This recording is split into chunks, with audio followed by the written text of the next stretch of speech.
Hey guys, welcome back to another video. Kovok here, and for this one, as a 100 subscriber special, I will be doing a Q&A. So I'll be answering you guys' questions. It's been about a day or so, so I figured that would be a good enough time till I did this video. Now, before we get started, I'll let you guys know a couple things. First off, I'll just go ahead and do battles while answering you guys' questions. I won't play with any particular team, just something random. And also, I would like to say thank you. Thank you very much for over 100 subscribers now. Greatly appreciate it. And yeah, much love for me. Which is why I'm doing this. So yeah, I really hope you guys enjoyed, and let's go ahead and hop right into it. I'll go ahead and click Find Battle, and then I'll just begin with questions. First off, we'll start out from YouTube. First question we have here. I don't know why I said that. First question we have here is from Hiru Meredix, aka Hiru. You guys probably know about him, my good buddy. He asked, "Are you sure you're not gay?" And have I checked? Well, first of all, yes, I have checked, buddy. I am quite certain that I am not gay. As I mentioned before, I've been with the same beautiful woman for over a year now, and it's getting quite serious.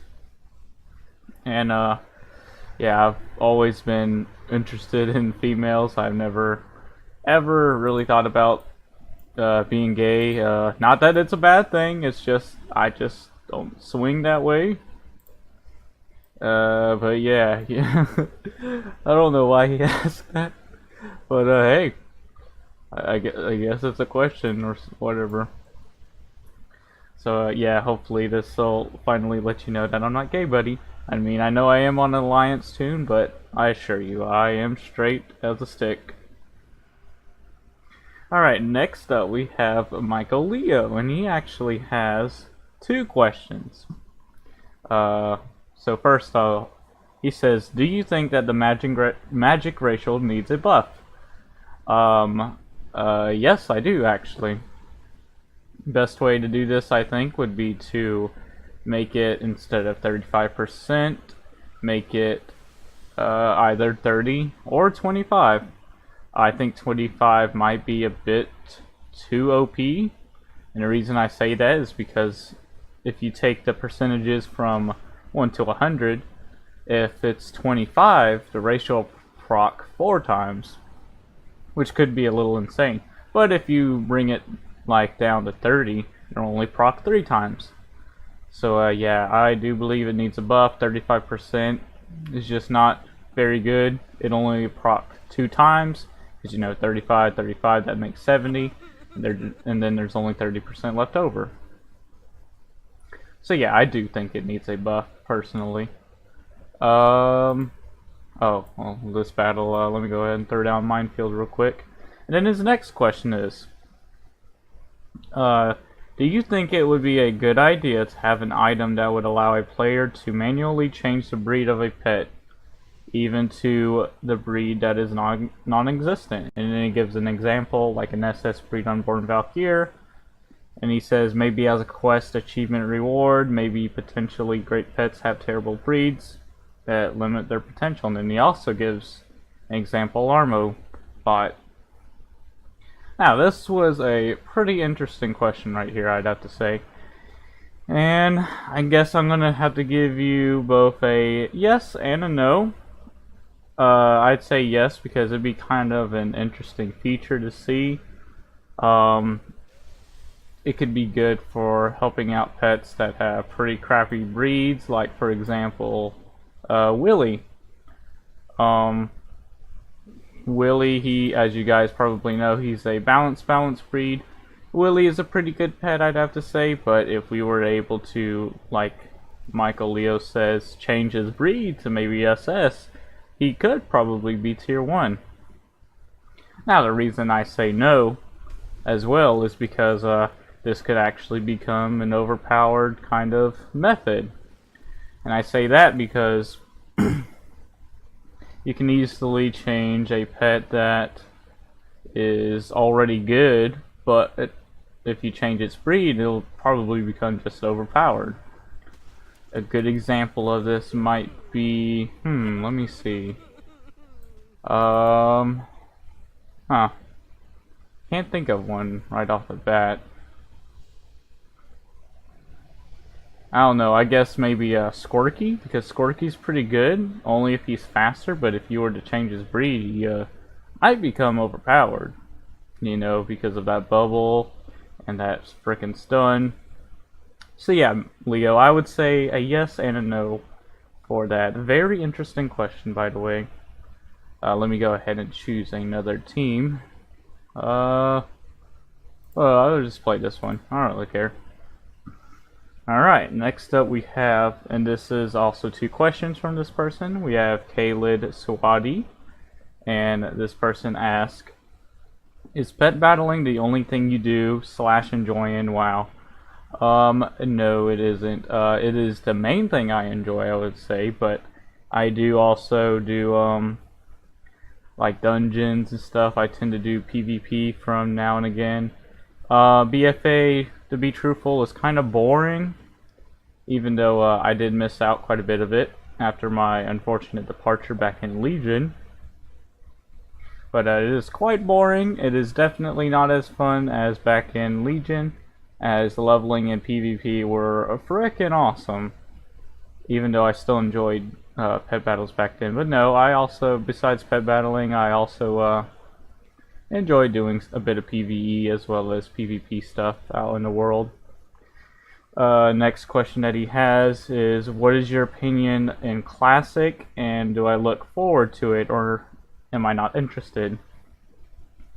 Alright, so first of all, my opinion about Classic is frickin' awesome. I'm really glad they are, because I never got to experience it back in 2004, as I was just a little child, like 5 years old or something. Yeah, so I am very much looking forward to it. And yes, it is very interesting. I have multiple guides at my disposal ready to go to help me on my journey in Classic, and I do plan to do lots of stuff in Classic. Not that I'll stop doing pet battles, but yeah, very much looking forward to Classic. Super hyped. It is within a couple months from now, as summer is vastly approaching on us. Very much looking forward to it. Very good question too. Alright, next question. Now, I was kind of debating on this, whether this was a question based on for like this video, or this was just a question that a lot of people will ask pet battlers who use add-ons, but I'll answer it anyway. So Claude Kim asked, what add-on are you using?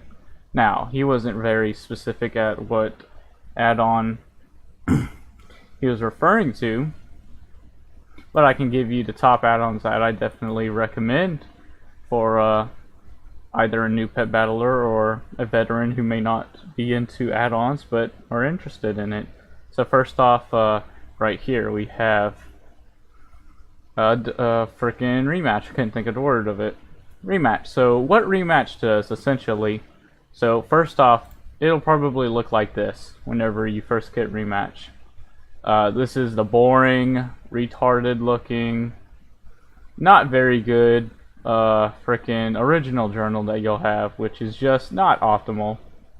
But what Rematch does, which you'll just go down here and click this, is enhances your journal. It gives you a much cleaner, easier to use and manage journal. And also, when you come to this at first, this will be like this. And if you're wondering how to show all those little family types or whatever, you just click this and it'll show all this. Now what this will do, so here's your types. You got your humanoids all the way down to your mechanicals. And what you can do with Rematch, which is very useful, let's say you want a humanoid that's strong versus critters. Let's see, we got Bonkers, got Curious Wolvar Pup, or maybe you want something that, let's say you want, an undead that's tough versus elementals. Oh, actually there are none. Aquatics. Oh, wow. Let's Do dragons. Oh, that basically lists all of them. Oh, alright, well. You won't really be using tough verses anyway. It's mainly the strong verses. Or maybe you want a dragon who's strong versus both critters and elementals, which there are none. Well, how about critters? Oh, we got Thunderscale Wuffling. So yeah, pretty neat add-on. Definitely recommend it. Another add-on I use is Pet Battle Breed ID. This is especially useful for new pet battlers as well as veterans out capturing various breeds or the best breeds of pets out in the wild. Basically list all of the breeds available for a pet. Good examples of this would be the Flare Youngling. Flare Youngling has all breeds available to it, and the best breed undoubtedly is the SS. So yeah, it's very helpful in telling you what breed it is, so you get the right breed basically. Oh, interesting team. Oh, another add-on that I have here. Let me select a pet real quick first. But right here, derangements, pet cooldowns. Now this is the one that you want to pay attention up here at. It does show it down here as well, but this one can bug out at times. But this is the main one that you want to pay attention to. Essentially what it does, it'll list all of the abilities that your opponent's pets will have, and when they use it, it'll show that they have it. And if they use a ability with a cooldown on it, it'll show how much longer until they get it back. For example, like the Ancient Guardians and Tangling Roots. So quite useful. I would say quite essential as well if you want to get really good at PvP pet battles. Alright, so he's in batter. I'm just gonna stay in. And I think there was one more add-on that, I think it's called Pet Battle Stats or something like that. And it essentially, it shows, like the amount of HP they have. Normally it won't if you don't have the add-on. But what it'll do is, like right here, it says he's 0%. When he comes back on his mech ratio, it's 20% now. Now, this could be useful for many reasons, okay? First off, it could be useful against a magic type. Let's say that you have a heavy hitting ability and you're trying to finish off their magic type, but you're not sure if they're below their 35% ratio. Oh, he's got Solar Beam? What?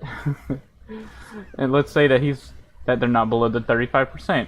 You go for something like Surge of Power, and they survive because of their magic ratio, and then they essentially take you down. So yeah, that could be useful for that, as well as a variety of other things. So pretty useful add-on. So those are the four, I would say. I wasn't too sure how he was being specific about that. Wait, 2 turns passed already? Wow. Well, he's got to stay in anyway. That'll kill him. Just gonna pass first, and then set up Entangling Roots. Alrighty. Now we'll go ahead and move on over to Discord, where I also have some questions asked for me. I'll go ahead and go for Feathered Frenzy right here. Oh, he's got Slicing Wind. Okay. And I'm faster.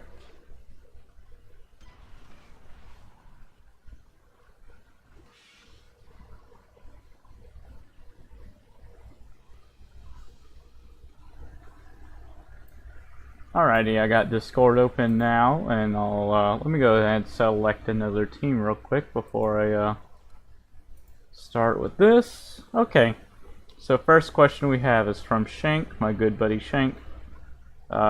He says, why do I think, well, he's got it worded like this. He says, why do you think is the Kunchan hatchling the best beast pet? I think he messed up a little bit on wording that question, but I'm pretty sure he means, why do I think the Kunchan hatchling is the best beast type? Or best beast pet? Buddy, I'm sorry, buddy, but it isn't. I know you really like that pet. I do too. It's got a very awesome model, as it looks just like Kovok.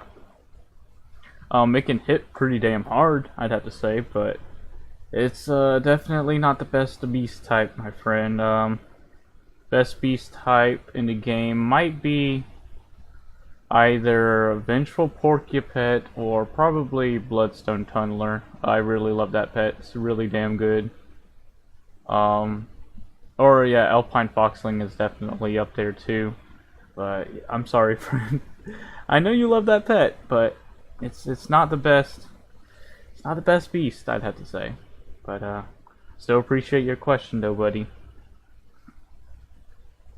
Alright, so next up we have Chappie. He says, "Grats on your 100 subs. Here I think is a simple question. What's a good way to level pets during Sign of the Critter? And if other bonus EXP stacks such as Safari Hat and Pet Treat?" So, best way to level up pets. He didn't say for a beginner, so I think he's just saying for everyone in general.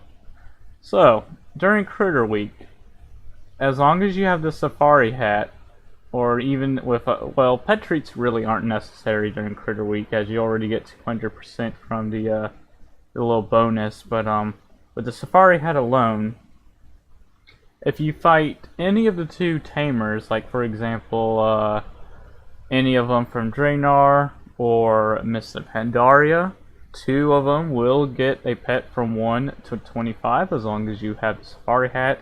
Without it, I believe they'll be at 24 with just a hair left until 25. Those I'd say are pretty good for leveling your pets, especially since actually more than 2 tamers in Draenor are just but easy. Frickin' Ashley out in Shadowman Valley, you're basically fighting 2 pets as she has an Elec plushie on her team. And the tamer in Frostfire Ridge, she has 3 wolves, so basically you can just bring 2 strong mechanicals. They ought to do fine. There is a certain way that you have to fight her though, but really it's easy. She just does the same thing every time anyway. You can easily 2-pet her as well. And then there are other tamers inside of Draenor, as well as Mr. Pandaria, that are quite easy for power leveling your pets. Another thing that you can do, if Squirt is up and about, which apparently Squirt will be here the 24th next month, surprisingly on my birthday, you can use, I believe it's the Enchanted Broom and the Bone Shard. You can use a wide variety of other 2 pets, but Squirt does count as a regular tamer. So fighting her twice with the Broom. Oh, Enchanted Broom is right here actually. And Bone Shard. You can easily power level your pets that way as well. So yeah. Really, Pet Treats, I wouldn't recommend them as you get a crap ton already. But, I mean, you can if you want to. More power to you, I guess. Alright, let's see what we have here next.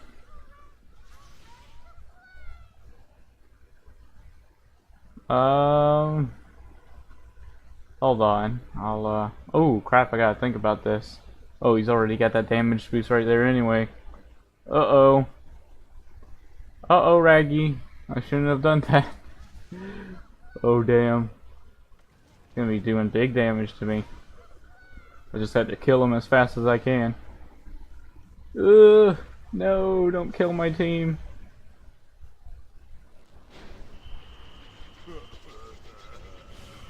Alright, I'll get to the questions in just a second. I just have to focus on this real quick. Alright, now that he's freaking gone. Oh my god, he did so much damage. Alright, I'm going to swap you out again, and I really need to heal up now. Okie dokie, so, now, this next person has the most questions asked, as well as some of, like, the more out-of-the-box / interesting questions, I would have to say. Her name is Rimt from the EU, and she has a total of 5 questions. So, first off, she asked, What was the most satisfying victory for you? Huh. Now that is a tough question. I have had multiple very awesome victories, I would say. Um, hmm. I guess I have multiple, but let's see. I always enjoy beating that Knight Captain Murky guy, especially if it's a not so very good team, but still somehow manages to beat him. But I would say my most satisfying win would have to be fighting Linica. This one battle that we had, and I was using my best Cyclone team, and he was using his Merc-a-Lot Twilight Clutch Sister Black Fuse Bombling team. A very damn good team right there. And I pulled out the win. It was quite funny. I mean, it was no surprise really. I'd say that my team actually counters that his team quite well.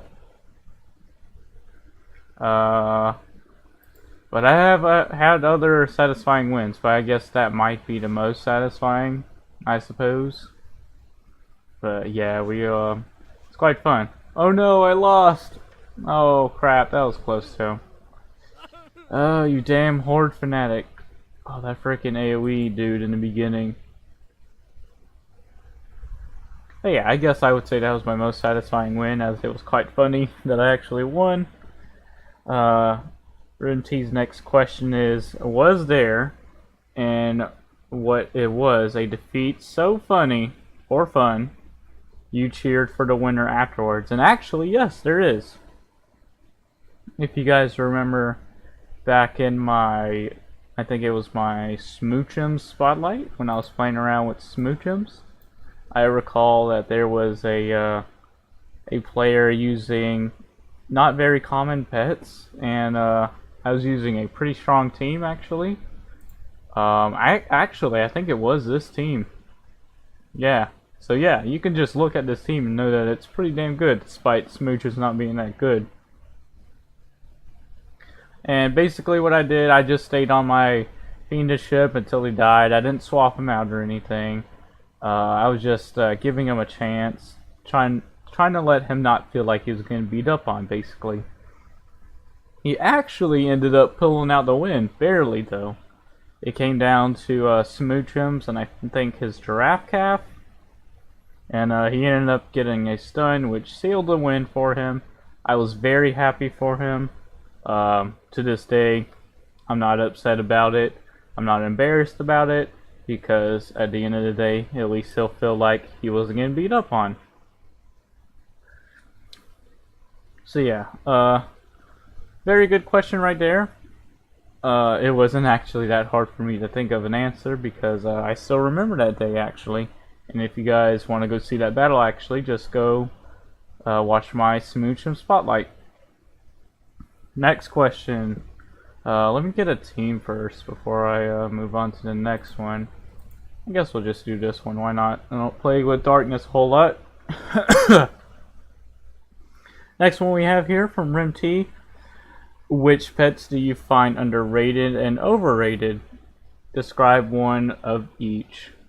Alright, so underrated. Let's start with that first. Now, underrated pet that is actually really good is the Bloodstone Tunneler. I absolutely love this pet. Roscoe was the main one who talked about it and described how good it was. I wasn't too sure until I tried it out for myself.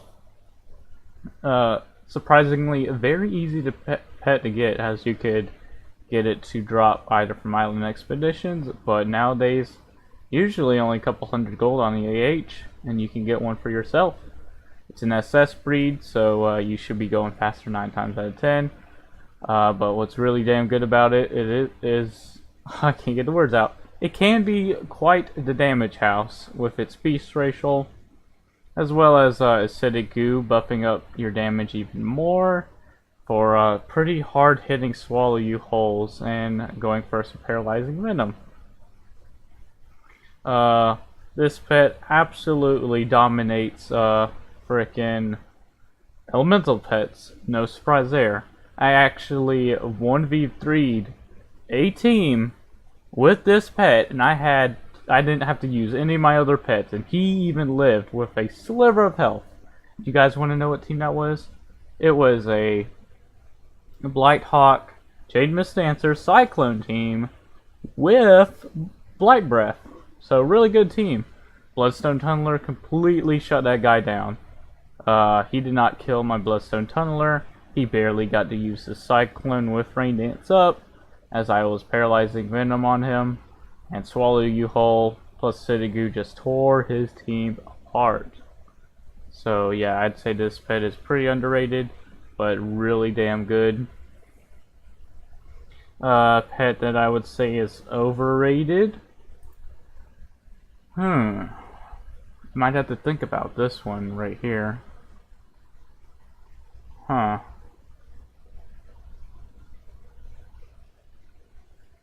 Probably either or of these pets, or maybe even both, being Twilight Clutch Sister and Twilight. I believe Twilight was actually the first pet to ever have Twilight Fire, as many of us didn't know how it was going to work. We kind of thought it was going to be like Fell Immolate, but it hits a hell of a lot harder than that, plus does a lot of damage over time. Holy crap, this guy's got a Haunt and Sol team. Started out with this, but yeah, Twilight. I would say Twilight's kind of overrated because Twilight's been quite proliferant. I hope I pronounced that right. Basically popping up everywhere nowadays.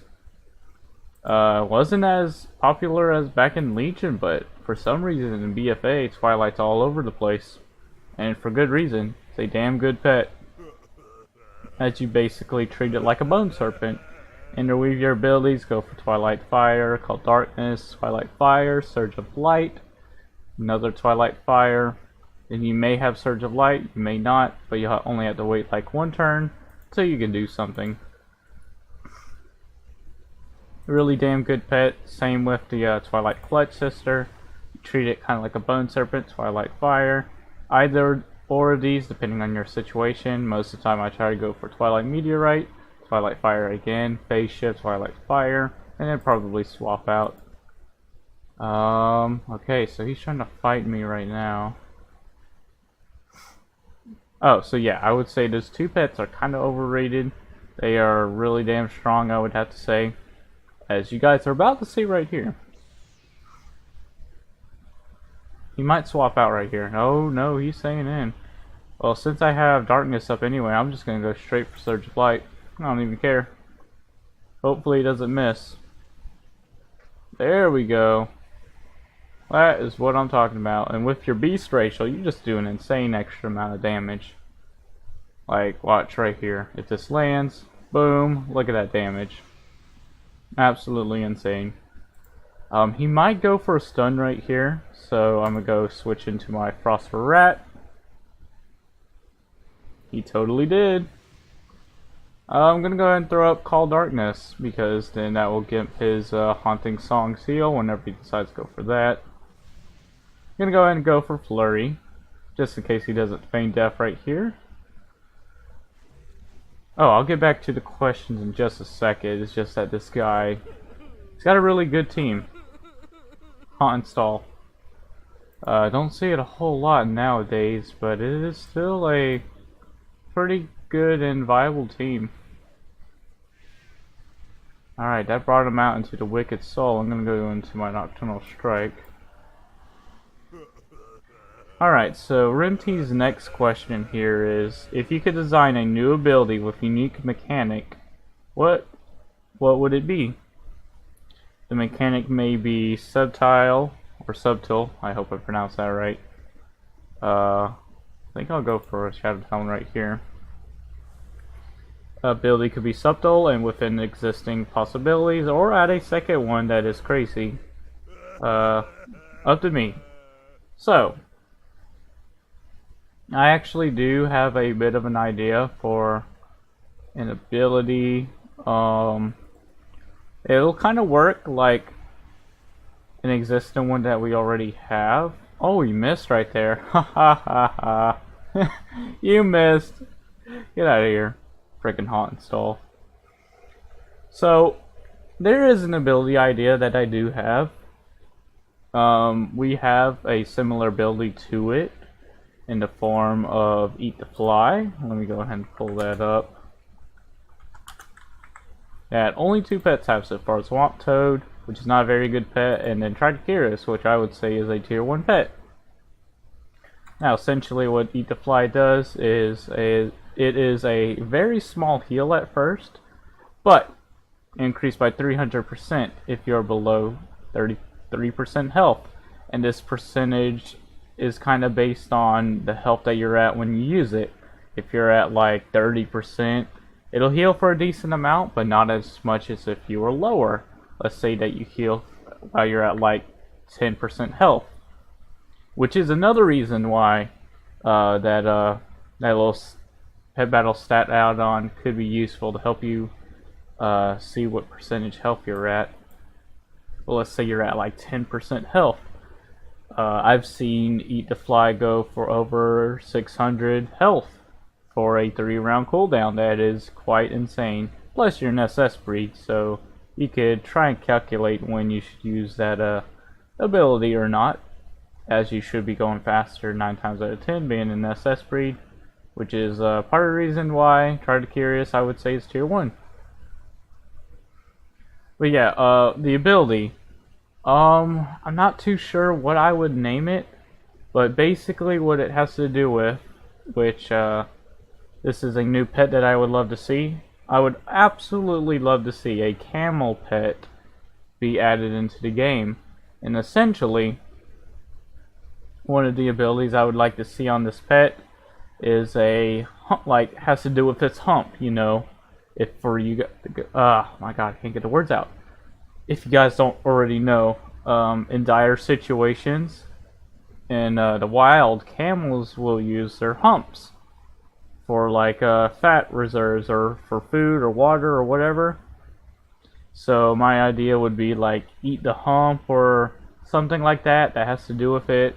Make it a same 3-round cooldown and the same below 33% health, and you get an extra heal. Now I would really hope that if they did add a camel pet and give this ability to it, that they would make the camel pet an SS breed, or at least give it multiple breeds and one of them be SS. Because if they give me a balanced camel pet, I am going to be so disappointed. But I would still use it because, you know, it's a camel. I would just love to see a camel pet. You know, I mean, I just love the camel models in the game. And seeing a little miniature one, I'm not sure how we would be able to acquire it. But I would just love to see a camel pet added into WoW. And please give it that awesome ability. Oof. So I hope that answered your question right there, my friend.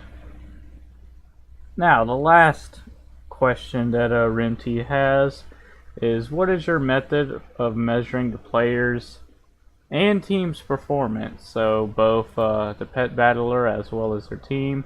Speaking of which, let me go ahead and queue up again, and I'll use you know, why the hell not? Let's just play with this. This might be my last battle. I'm not sure. But so she says, I'll read it out again. What is your method of measuring the players and the team's performance? As in, would you supplement the usual win percentages and yada yada with something?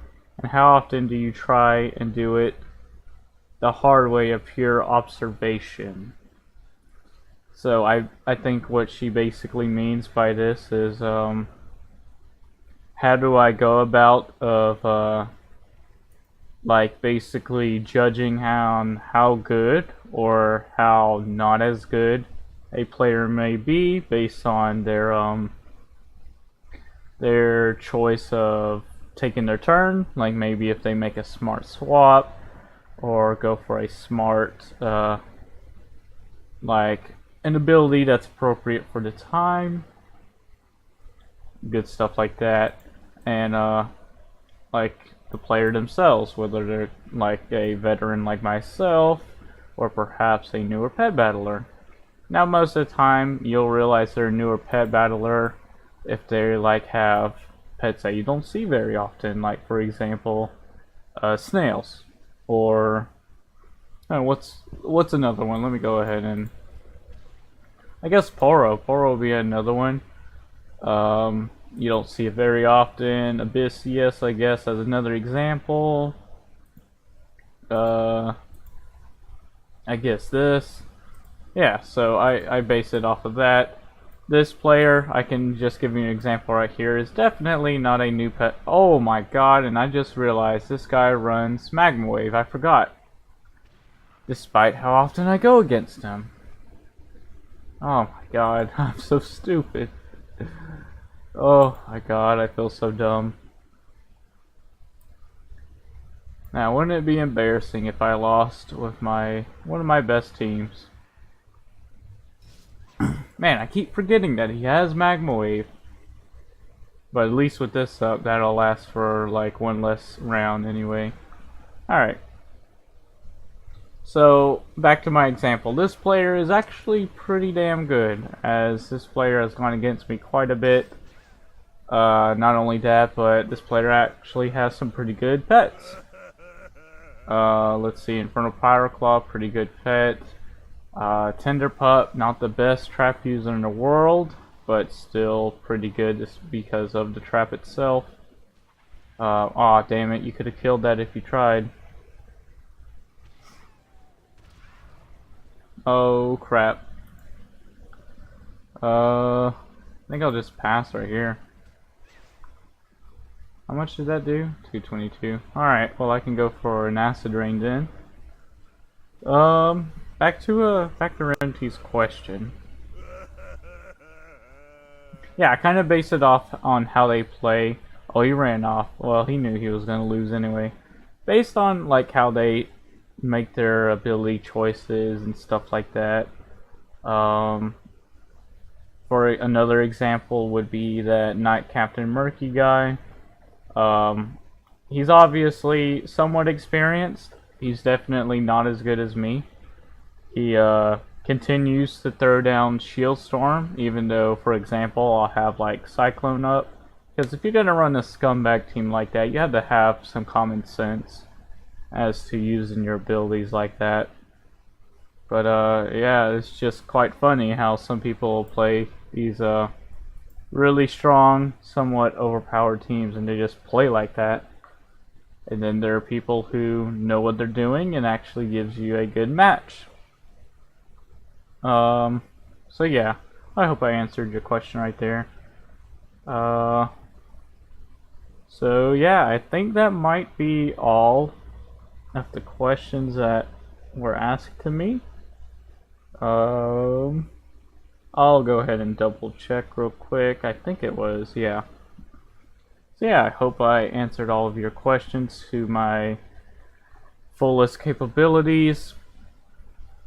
I greatly appreciate you guys taking the time to ask me these things. And once again, much love from me to you guys for the 100 subs. Over 100 now, so let's keep this train on going. And I'll have something special at the 200 mark when we make it to that point.